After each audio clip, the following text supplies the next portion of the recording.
poin yang kedua 67. Ini Alawi kita. نوينا التعلم والتعليم والتذكر والتذكير والإفادة والاستفادة والحث على التمسك بكتاب الله وسنة رسوله والدعاء إلى الهدى والدلالة على الخير ابتغاء وجه الله ومرضاته وقربه وثوابه سبحانه وتعالى. Alhamdulillah, kita lanjutkan kajian kitab Risalatul Mu'awanah karya Al-Imam Abdullah bin Alawi bin Muhammad Al-Haddad. Di pertemuan yang lalu kita sama-sama membahas bab baru tentang pentingnya memperbaiki dan meluruskan akidah keyakinan kita agar tidak keluar dari akidah atau dari manhaj al-firqah an-najiyah, firqah yang selamat, seperti yang sudah kita bahas di pertemuan yang lalu, dijelaskan oleh Al-Imam Abdullah bin Alawi bin Muhammad Al-Haddad. Firqah an-najiyah itu jika kita memiliki akal yang sempurna, hati yang bersih dari pengaruh hawa nafsu, dari pengaruh hal-hal yang menyimpang, dari pengaruh ego, dari pengaruh dunia.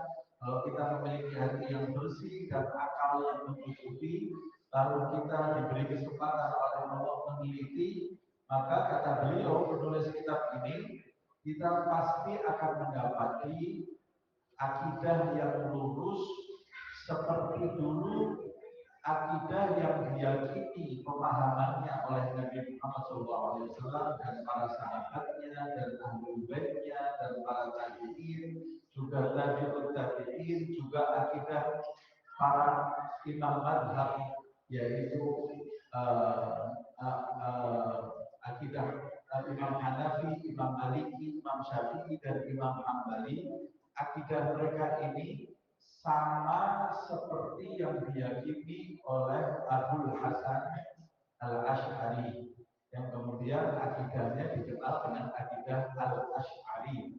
Di pertemuan lalu saya sudah menyampaikan bahwa empat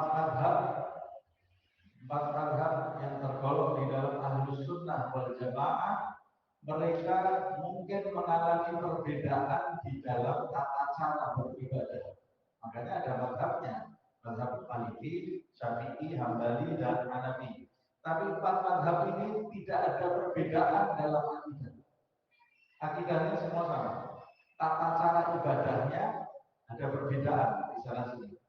Wudhunya, sholatnya, ada perbedaan di sana sini. Ada yang pakai Fatihahnya menggunakan basmalah, ada yang tidak menggunakan basmalah.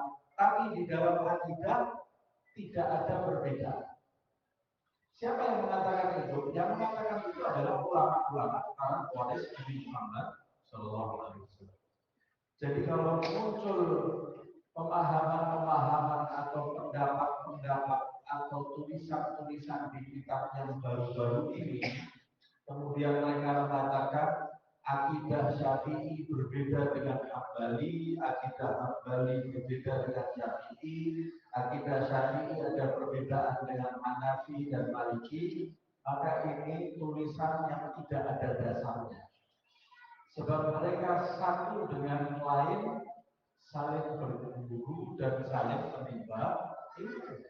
Imam Maliki menimba ilmu dari Imam Malik, Imam Syafi'i Imam Maliki menimba ilmu dari Imam Hanafi, Imam Syafi'i menimba ilmu dari Imam Malik, Imam Hambali menimba ilmu dari Imam Syafi'i. Dalam masalah akidah sama sekali mereka tidak memiliki perbedaan. Apa akidah mereka? Akidah mereka sama seperti yang diyakini oleh Abul Hasan Al-Asy'ari. Loh, bagaimana akidahnya sama dengan Abul Hasan Al-Asy'ari? Padahal Abul Hasan Al-Asy'ari ini hidup setelah empat madhab ini. Kok dikatakan akidahnya sama? Harusnya Aneh ini nggak ketemu Abu Hasan Al-Asy'ari ini hidupnya setelah zaman empat mazhab. Kok kita mengatakan akidahnya empat mazhab ini sama dengan Abu Hasan Al-Asy'ari? Maksudnya bukan empat mazhab ini mengikuti akidah Abu Hasan Al-Asy'ari, mengikuti pendapat Abu Hasan Al-Asy'ari, enggak, bukan itu maksudnya. Tapi maksudnya apa yang diyakini oleh Abu Hasan Al-Asy'ari itu sama dengan apa yang diyakini oleh akidah yang diyakini oleh Imam empat mazhab ini. Lalu kenapa akidahnya disebut Asy'ariyah? Karena memang yang pertama kali menjiwakan, membukukan pemahaman yang lurus, pemahaman Ahlus Sunnah wal Jamaah, keyakinan Ahlus Sunnah wal Jamaah yang lurus, yang pertama-tama membukukan adalah Abu Hasan Al-Asy'ari. Sebelumnya mereka ini tidak dibukukan, tapi orang-orang itu pemahamannya memang lurus dari dada ke dada, disampaikan kepada murid-muridnya. Tapi karena di masa Abu Hasan Al-Asy'ari ini muncul banyak penyimpangan-penyimpangan di dalam pemahaman, di dalam keyakinan, seperti sebelumnya muncul akidah Jabariyah. Setelah Jabariyah muncul akidah Mu'tazilah.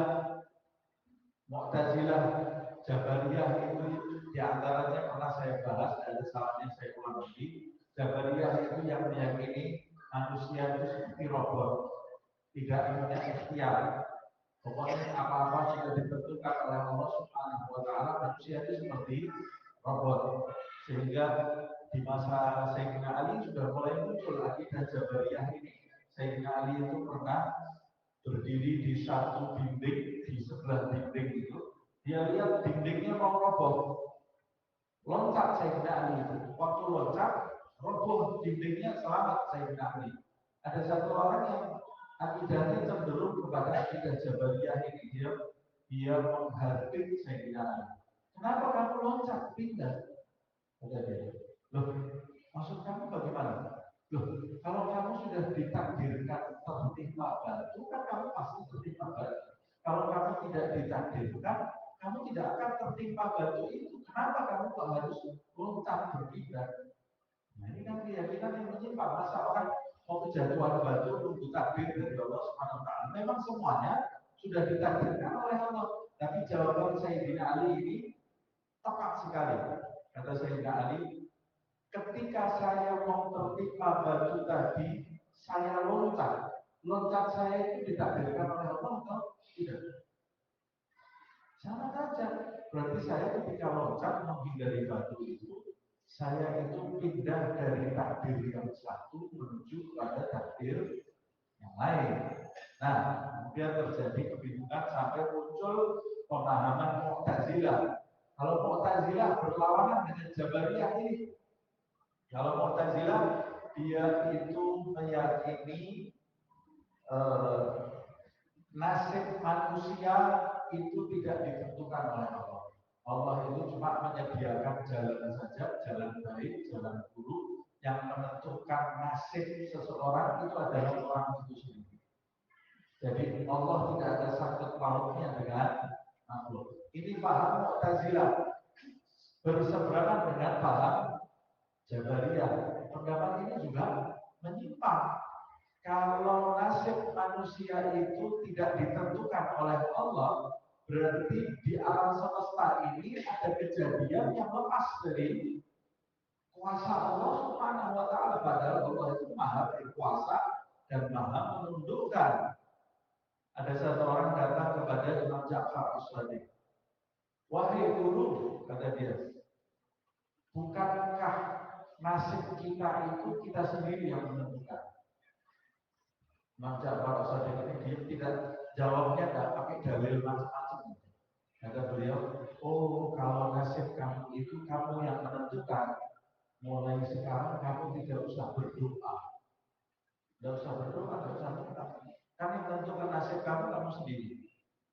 Kamu bisa, kalau kamu yang menentukan nasib kamu sendiri, berarti kamu bisa menentukan nantinya kamu itu husnul khotimah. Apa ada orang milih nantinya cukup khotimah? Kalau bisa menentukan nasibnya sendiri, tidak ada orang milih hati syukur Fatimah. Semuanya pasti ingin hati husnul Fatimah. Tapi ternyata kita ini kadang-kadang menginginkan sesuatu, tapi kita tidak bisa mencapai apa yang kita inginkan. Menunjukkan bahwa di dalam hidup ini tidak sepenuhnya kita ini berkuasa.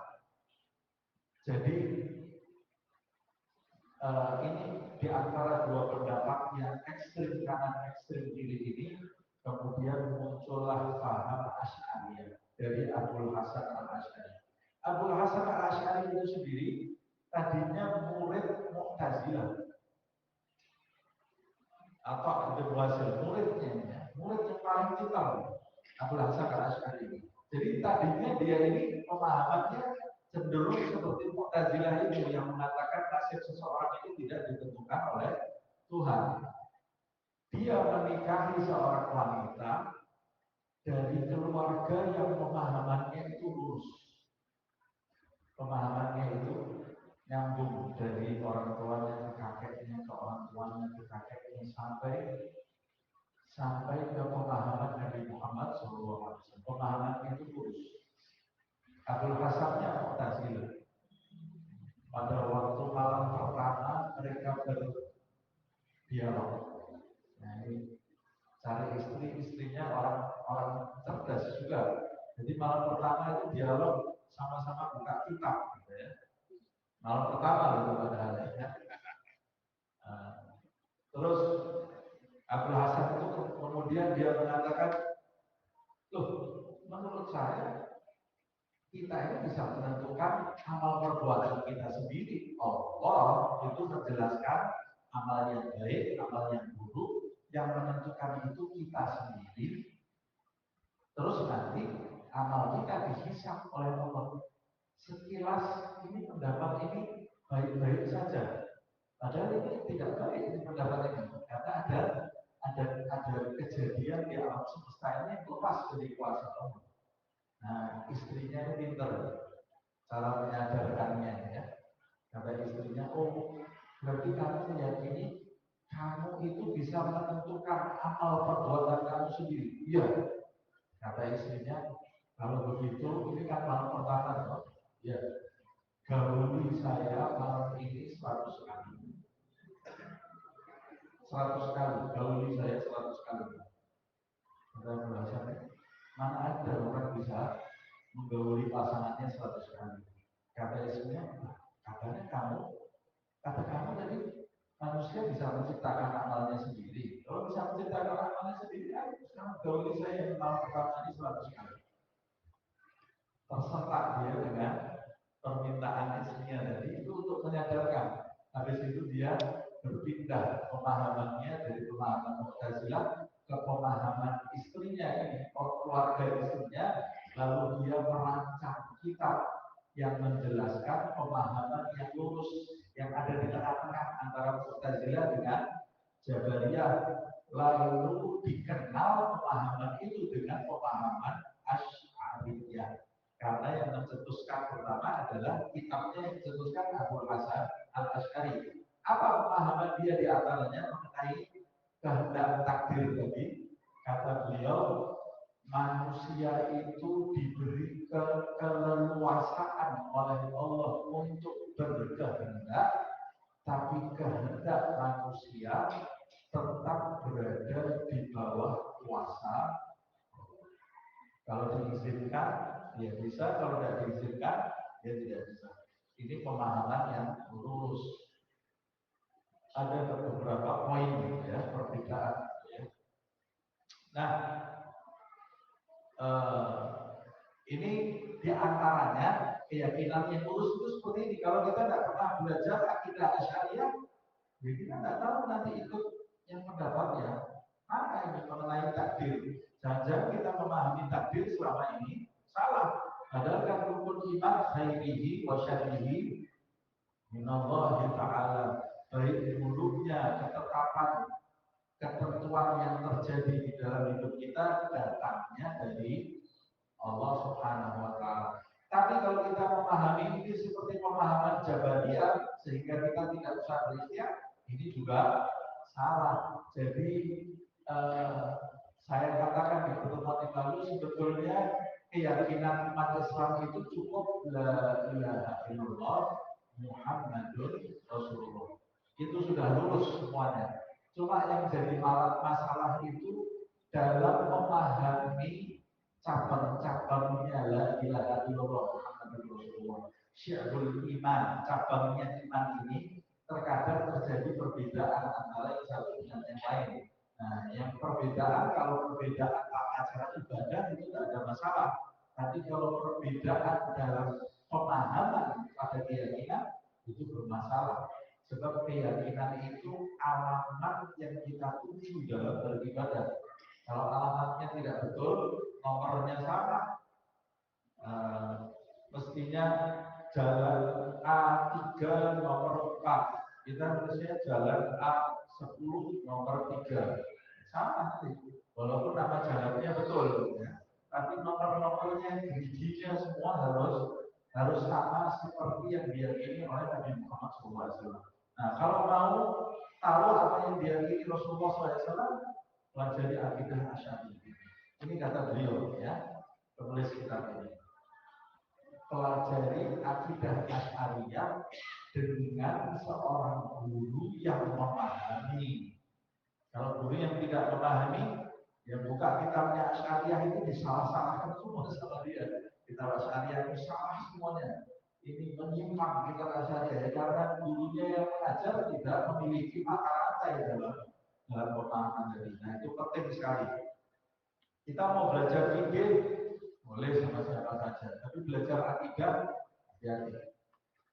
Belajar dari guru yang lurus, punya mata rantai. Beliau mengatakan wahiyya bihamdillah, dan akidah Asy'ariyah ini alhamdulillah, kata beliau. Alhamdulillah, beliau bersyukur. Alhamdulillah,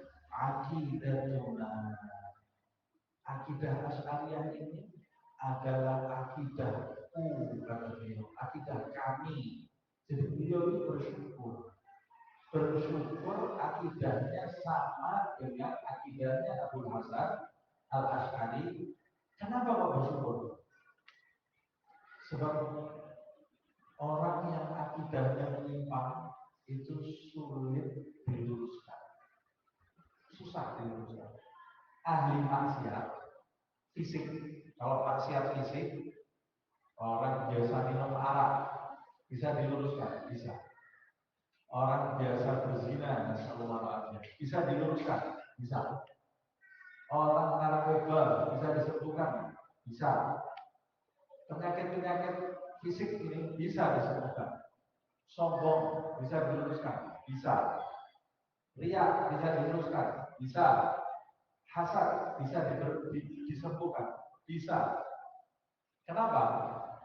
Sebab orang yang kena penyakit-penyakit yang saya sebut tadi, di hati kecilnya dia tahu dia itu salah. Dia itu salah. Makanya bisa disembuhkan. Walaupun tergantung rasa bersalahnya itu sebesar apa. Ya. Tapi kalau orang punya penyakit akidah yang menyimpang, ini penyakit yang paling sulit disembuhkan. Kenapa saya katakan demikian? Kenapa kok sulit disembuhkan? Ini yang bicara bukan saya. Ini saya mendengar ini dari guru saya dan dari guru-guru saya. Orang kalau sudah akidahnya menyimpang, itu penyakit yang paling sulit disembuhkan. Kadang-kadang wali besar saja menyembuhkan. Ada wali penyakit kedudukan tinggi mau menyembuhkan penyakitnya dia ini tidak bisa. Kok bisa seperti itu? Ya, kenapa? Sebab yang mau disembuhkan itu tidak merasa dirinya sakit. Orang kalau meyakini sesuatu, ya dia pasti merasa orang yang berbeda dari dia itu yang sama, dia yang benar. Bagaimana kita mau menolong orang yang merasa dirinya itu merasa waktu kita mau tolong, dia itu merasa yang pantas aku tolong itu kamu. Nah, gimana? Tidak ketemu kan? Tidak ketemu. Makanya orang kalau sudah akidahnya menyimpang susah. Nah, itu sebabnya anak-anak kita ini jangan sembarangan masalah akidah. Jangan sembarangan. Kalau kita serahkan pendidikan, oh itu sekolahnya bagus, luar biasa. Ada sistem A, sistem B, sistem C, sistem D, kolam renang, ada A, ada B, luar biasa itu sekolahnya. Hanya dulu akidahnya apa? Akidahnya apa? Kalau akidahnya menyimpang, kita letakkan anak kita di situ, jangan salahkan siapa-siapa, nanti kalau anak kita besar jadi musuh kita, bertentangan dengan kita. Bertentangan dengan kita, akidahnya. Nah, kita mati, dia akidahnya sudah tidak sama dengan akidah kita, padahal kita punya harapan keluarga kita ini nanti kumpul semua di surga bareng-bareng. Ini masalah akidah ini bukan masalah yang sepele, ini masalah yang sangat besar sekali. Karena manusia nanti dikumpulkan bersama yang satu keyakinan di alam akhirat. Nah, makanya beliau ini bersyukur, alhamdulillah, alhamdulillah. Akidah ini yang diyakini Abu Hasan Asy'ari itu akidah kami. Wa aqidatu ikhwanina minas sadah al-Husainiyin, dan akidah yang diyakini Abu Hasan Asy'ari itu adalah akidah saudara-saudara kami, saudaranya penulis ini ya, saudara-saudara kami minas sadah, dari kalangan para sadah itu, sadah itu kata jamak dari sayyid. Sayyid itu biasanya sebutan yang ditujukan untuk keturunan Nabi Muhammad SAW, dari keturunan Hasan dan dari keturunan Husain. Nah, dia mengatakan ini akidah saudara-saudara kami dari kalangan Sadat al-Husainiyin. Al-Husainiyin berarti keturunan dari jalur Sayyidina Husain. Al-Ma'rufin, yang saudara-saudara kami itu keturunan Sayyidina Husain itu Ma'rufin. Namanya Ma'rufin itu biasa diketahui orang banyak. Kalau namanya Ma'ruf itu yang tahu bukan satu, bukan dua. Namanya ma'ruf itu viral, ya. Orang yang sudah di mana-mana, di pelosok-pelosok semua sudah tahu. Nah, saudara-saudara kami keturunan Al-Husain yang saya maksud itu yang dikenal di mana-mana dengan sebutan Al-Abi Alawi, keluarga Abi Alawi, keluarga Abi Alawi. Nah, apa yang maksudnya Abi Alawi? Abi Alawi ini keturunan Nabi Muhammad SAW melalui jalur Imam Ahmad Al-Muhajir. Nanti ini akan diceritakan, sebetulnya akan diceritakan. Kita lanjutkan aja. Kenapa kok disebut Abi Alawi? Nanti diceritakan. Wa aqidati aslamina, dan inilah akidah yang pemahamannya diyakini oleh aslam. Aslam itu jamaknya salam.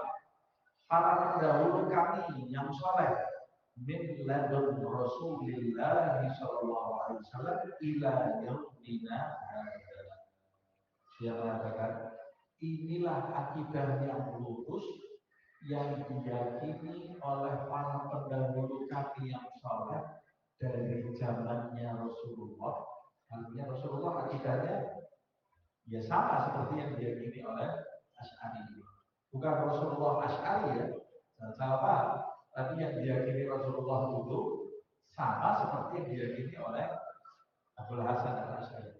Dari zaman Rasulullah sampai zamanku sekarang ini, orang-orang yang lurus, kalau kamu tanya akidahnya seperti apa, sama seperti akidahnya Abul Hasan Asy'ari. Ini kata penulis kitabnya. Nah,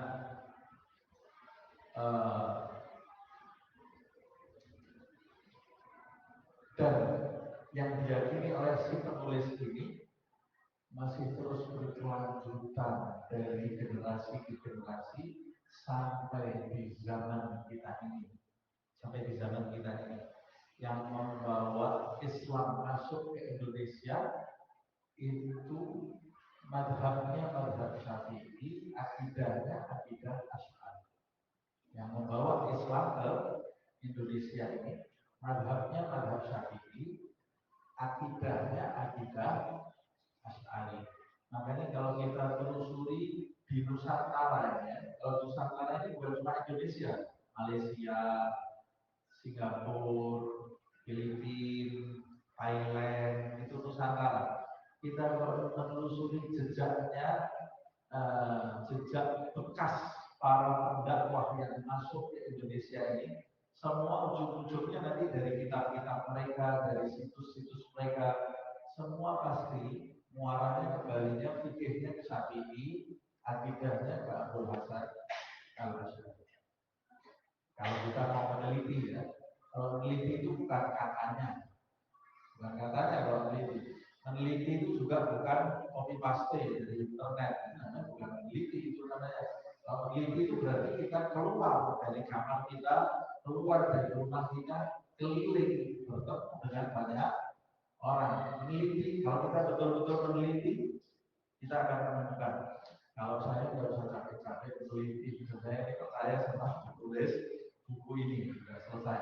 Nah, kalau yang belum percaya ya bisa keluar meneliti. Nah, kemudian masuknya Islam ke Indonesia ini, ke Nusantara, masuknya Islam ke Nusantara ini berbeda dengan masuknya Islam ke daerah-daerah lain. Karena pendakwahnya itu dari sumber yang sama. Kalau kita lihat ke daerah-daerah lain seperti Spanyol dan lain-lainnya, masuk Islam itu dengan pedang. Makanya kemudian berbalik. Tadinya gereja, Islam masuk dengan pedang, gerejanya berubah jadi masjid, orang Islamnya lalai, lengah, diserbu lagi, masjidnya berubah lagi jadi gereja. Ya. Jadi gereja sampai saya beberapa waktu yang lalu pergi ke Turki juga ada. Di Turki itu ada masjid, di sini sebenarnya ada Bunda Marianya, di sini ada Asyhadu an la ilaha illallah wa asyhadu anna Muhammadar Rasulullah. Di Spanyol juga seperti itu. Gereja digunakan untuk orang-orang Nasrani, tapi di pojok-pojoknya ada la ilaha illallah Muhammadar Rasulullah. Apa namanya? Dulunya bekas masjid. Tapi masuknya Islam di Indonesia itu beda. Tidak melalui peperangan, melalui akhlak. Sehingga kita lihat di Nusantara ini penduduknya tidak seperti baru menerima Islam, tapi memiliki Islam.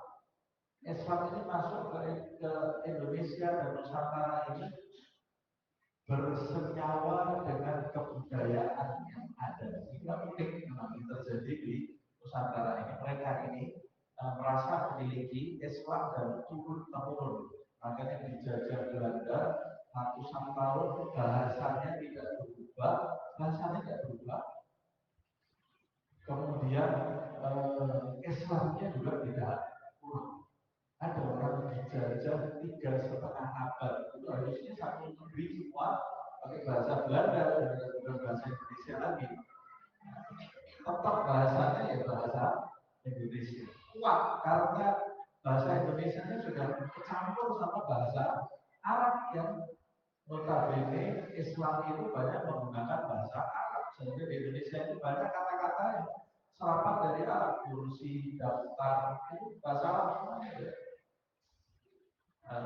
Dan macam-macam. Surat itu dari bahasa Arab, itu dari kata Arab.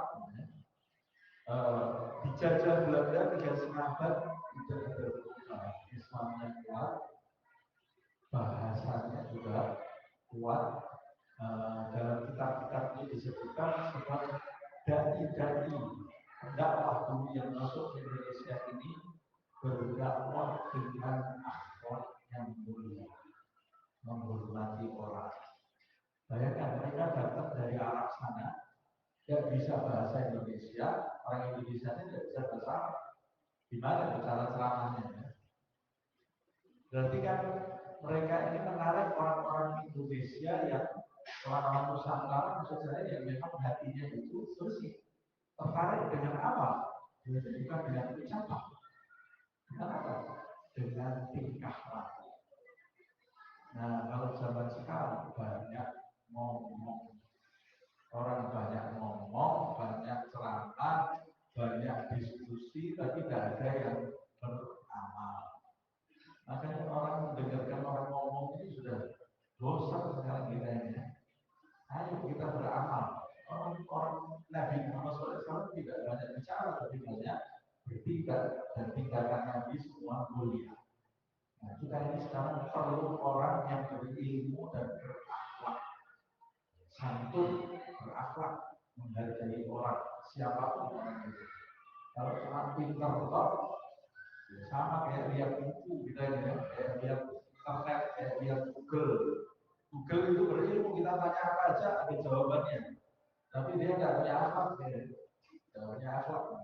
Kalau orang pintar dalil di sana sini, tapi mulutnya kotor, tidak menghormati orang, ya sini kita panggil Google aja, Ustaz Google ya. Bukan pendidik itu, bukan pendakwah itu. Karena pendakwah itu nomor satu, akhlak. Namanya pendidik itu memberi contoh, bukan banyak ngomong, bukan banyak dalil, tapi memberi contoh yang baik. Nah itu pendidik. Nah, beliau mengatakan wakana al-imam al-muhajir ilallah, dulu imam al-muhajir ilallah, muhajir kepada Allah, yang hijrah kepada Allah. Jadi julukannya al-imam al-muhajir. Itu Jaddus Sadah al-Madkuri, kakeknya para sayyid yang saya sebut di awal tadi, yaitu Al-Bani Alawi, Al-Abi Alawi. Sayyidi Ahmad, nama sebetulnya bukan Muhajir, nama sebetulnya adalah tuanku Ahmad bin Isa bin Muhammad bin Ali bin Imam Ja'far As-Shadiq. Itu namanya. Jadi nama sebetulnya Ahmad.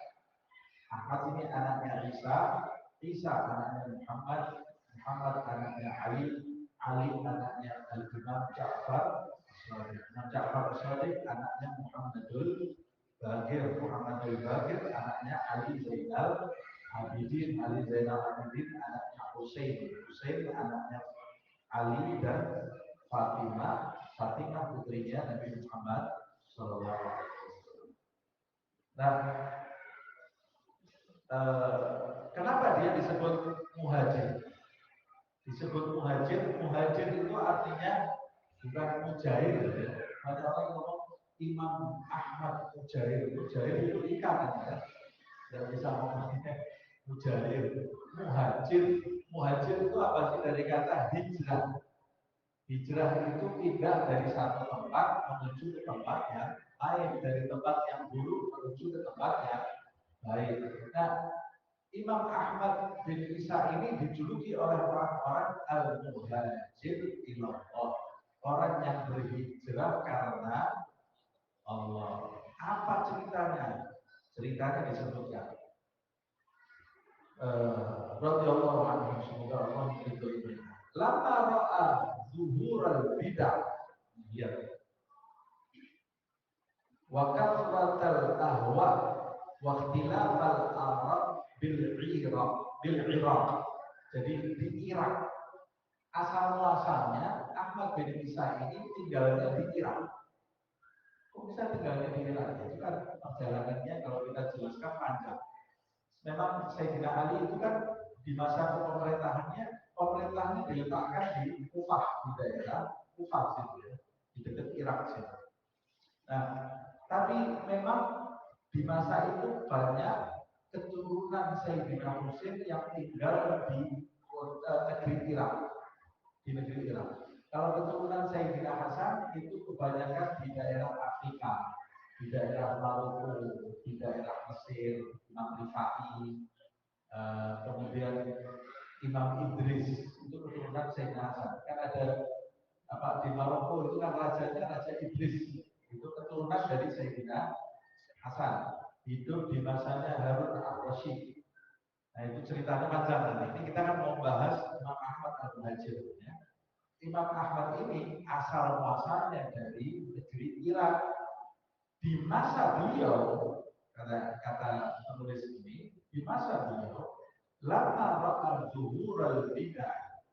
Beliau melihat bid'ah itu di masa beliau muncul di mana-mana. Bid'ah. Ini bid'ah apa yang dimaksud?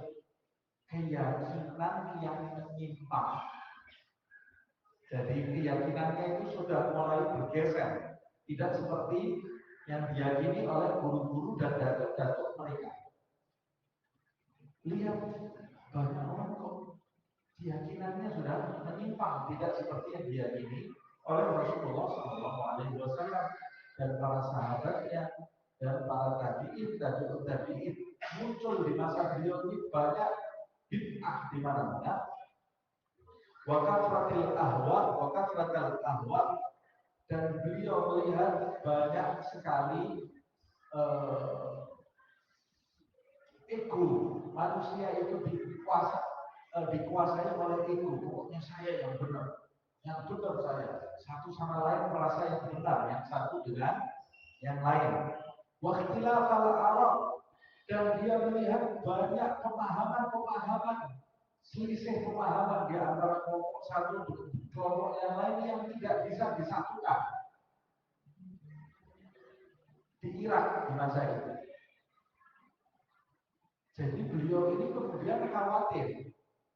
Dia ini khawatir anak keturunannya nanti nasibnya bagaimana.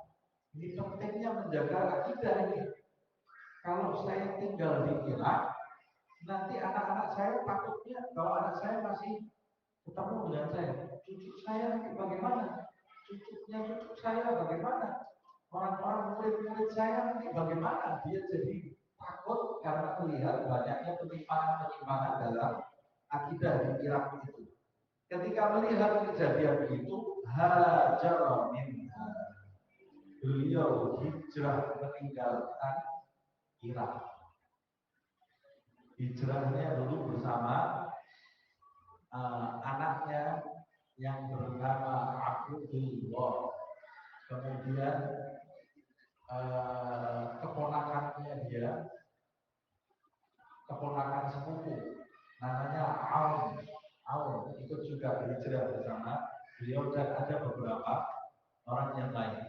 Ada sebagian anaknya yang tinggal di Irak itu, nah, yang ikut ini Abdullah ini, yang kemudian di kemudian hari dikenal dengan Ubaidillah. Kenapa kok jadi Ubaidillah? Karena Abdullah itu sendiri, karena tawaduknya dia kepada Allah Subhanahu Wa Taala rendah hati, dia ini tidak mau dipanggil Abdullah. Dan dia, saya ini tidak pantas dipanggil Abdullah. Abdullah itu buat saya nama yang agung. Saya ini hamba yang hina, hamba yang kecil. Mulai sekarang panggil saja saya Ubaidillah. Jadi di dalam bahasa Arab itu ada tasghir. Tasghir itu ada yang kata yang besar, ada dikecilkan. Abdul jadi Ubaid. Husain itu tasghir dari Hasan. Husain. Makanya dia anak nomor 2 kan. Adiknya Hasan kan dipanggilnya Husain. Padahal akar katanya semua adalah Hasan. Kita lanjutkan. Akhirnya karena itu beliau hijrah dari Irak walam tazal, dan beliau terus-menerus nama Allah Ta'ala, semoga Allah memberikan manfaat kepada kita melalui.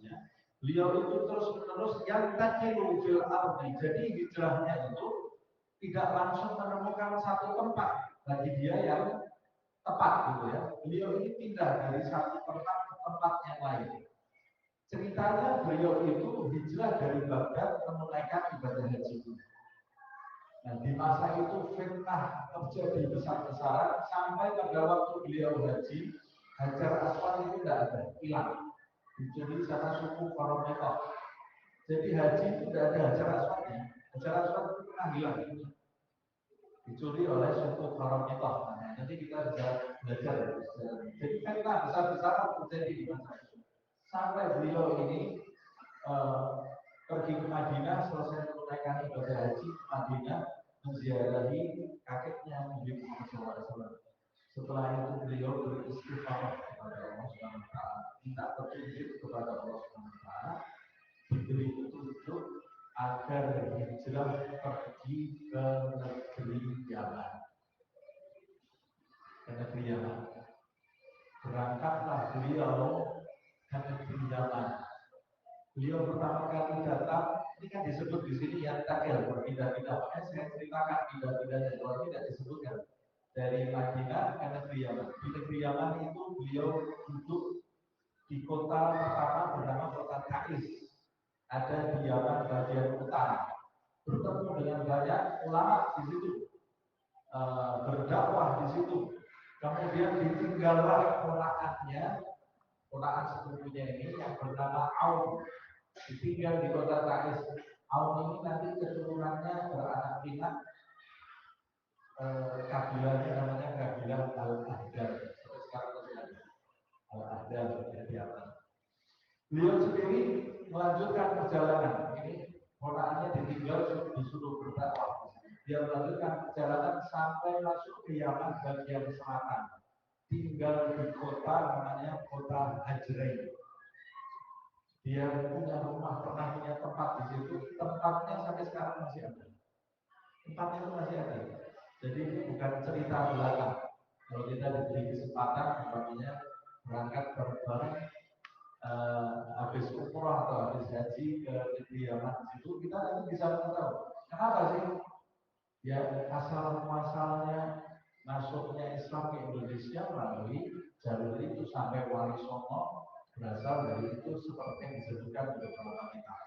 Dari kota Hajran itu kemudian hatta Hadramut sampai beliau di lembah Hadramut. Lembah Hadramut itu ada di Yaman.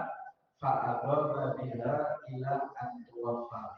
Lalu beliau bermukim di lembah Hadramut itu. Di mana di lembah Hadramutnya? Di suatu kota namanya Usaisah. Kotanya namanya Usaisah.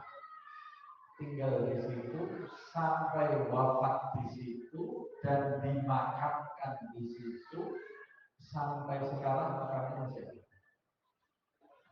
Dari situ, dari Ahmad Al-Muhajir itu lahirlah Ubaidillah, dari Ubaidillah lahirlah Alwi, anaknya namanya Alwi.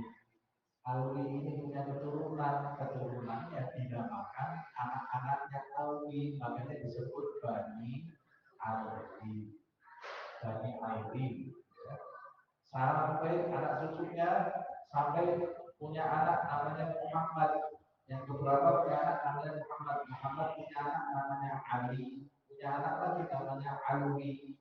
Alwi ini yang menurunkan Wali Songo, sunan-sunan yang ada di Indonesia ini. Alwi punya anak namanya Abdul Malik.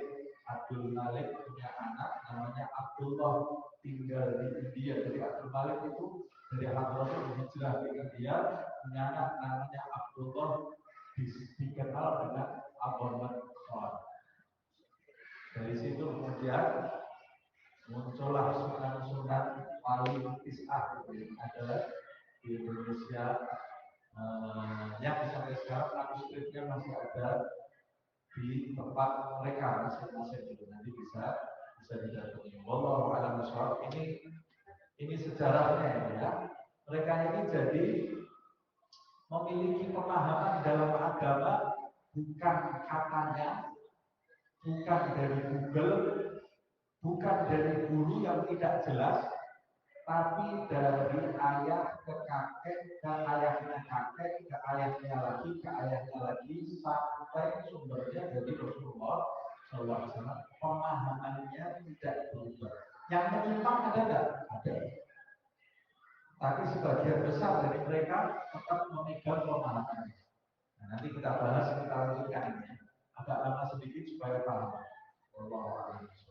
يا ربنا اعترفنا بأننا اغترفنا وأننا أسرفنا على لظى أشرفنا فتب علينا توبة تغسل لكل حوبة واستر لنا العورات وآمن الروعات واغفر لوالدينا ربي ومولودينا والأهل والإخوان وسائر الهلال وكل ذي محبة أو زيرة أو صحبة والمسلمين أجمعين.